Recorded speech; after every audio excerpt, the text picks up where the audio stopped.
I tell you a quick story real fast? I don't have time for this. Tell me I got to end in like 20 minutes. So I was for the first time ever, I just came back from Ghana. Man. I had a layover in Ethiopia on my way to Palestine once. Okay, yeah. Ghana should have got just as much love, but that's all right. But I see you, sis. I see you. No, you're fine. You're fine. It was really incredible to go to Ethiopia. It was my first time. I'm so dramatic. I did ATAN theater, Rainbow. And I'm so dramatic in person. And I got off the plane and I like kissed the floor and like took pictures of my feet when I got off the airplane, did all these things. Mostly because like for folks who may have a similar experience as me, you recognize that going back to the motherland and the continent is something that everybody strives for, that all of us strive for, people like me, because it is our biggest desire to know to where we came from. And it is also our biggest desire to find some sort of connection because we know that we are not lost, but just a separated people. I did Ethiopia a long time ago, but it was like a layover for 12 hours. And I went to the museum, got some food, went to sleep, woke up, got back on the airplane. But it was my first trip actually going to Ghana, and praise God, I was able to go for free because my job paid for me to go for the commemoration of the 400 years. And I was there for 2 weeks, and one of the pieces of the trip, the whole entire trip, changed my entire life. It even changed my name. My name is Ama Ajewa Kodie. It means Saturday, because I was born on a Saturday, which is my day name. Ajewa, which means eagle, and Kodie, which means to be understood. Excuse me, Ajewa is to be understood, and Ama Ajewa Kodie. Kodie is eagle. And my Ghanaian father, who was like our tour guide, and I told him he was going to be my dad from now on, he renamed me on the bus and had a whole renaming ceremony. So a lot of things changed, including my name on Instagram and stuff like that. Because it was real, obviously. I go my Ajewa. And we get to the Ivory Coast, the Gold Coast of Ghana. Come on. And it was something that everybody was preparing for because when you go to the Gold Coast, the idea is that you're going to go visit one of the castles. They're either called the gold castles or they're called the slave castles, however you'd like to label them. But slave castles, we get there. And this is everybody's sort of like returned coming to Jesus moment for me because I'm like, I'm about to go to a slave castle and I don't know my genealogy, past my grandmother, don't really know where everybody comes from. I get in there and they walk us through, it's quiet. Everybody's, anticipating this moment where somebody's going to burst out crying. It was me first, not on purpose.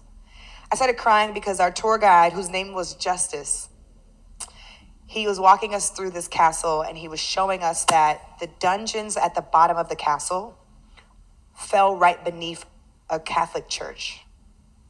So while folks were praising and worshiping God, they allowed people to suffer, Africans to suffer in the dungeons underneath, and they separated them by gender.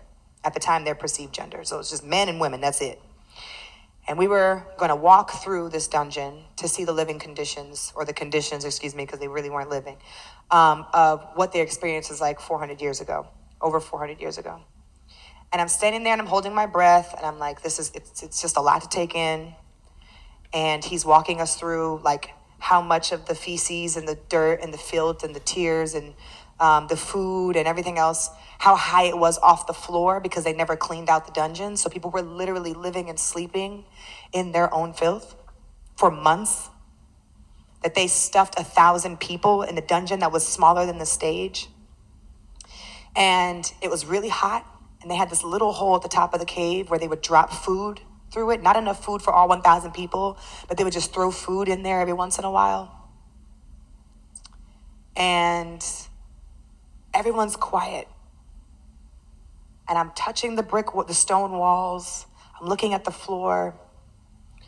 And I'm thinking to myself, maybe, because it's not for sure, maybe somebody from my own lineage might have been in this particular dungeon.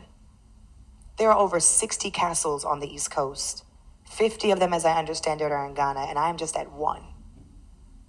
So when I take this trip to return back to the continent so I can get my information as a Black person in the States, as a Black American, I still don't have answers, even though I'm supposed to be getting answers through this trip.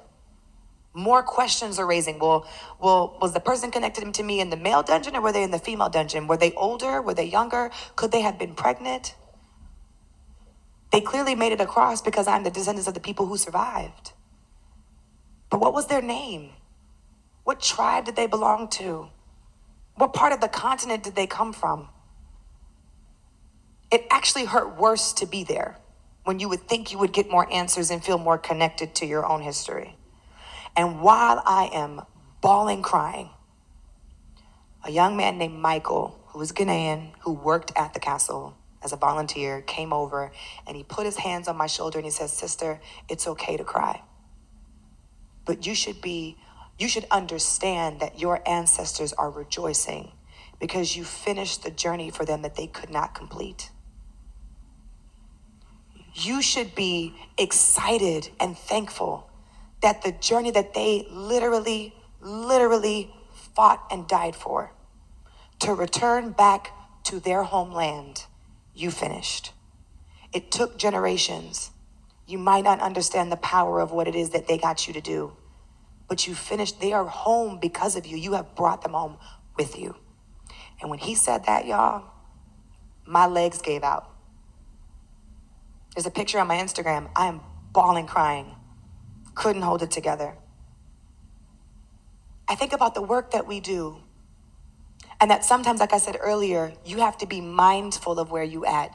Thank God for Michael, who reminded me that that moment and that trip and tour was not about my greedy experience to come and experience Africa and Ghana and put it to my social media, but that somewhere miraculously in the spirit realm, I was actually completing a journey on my ancestors' behalf. You all are moving on your ancestors' behalf. Every person in this room. When you think about freedom, operate from the responsibility of completing the journey.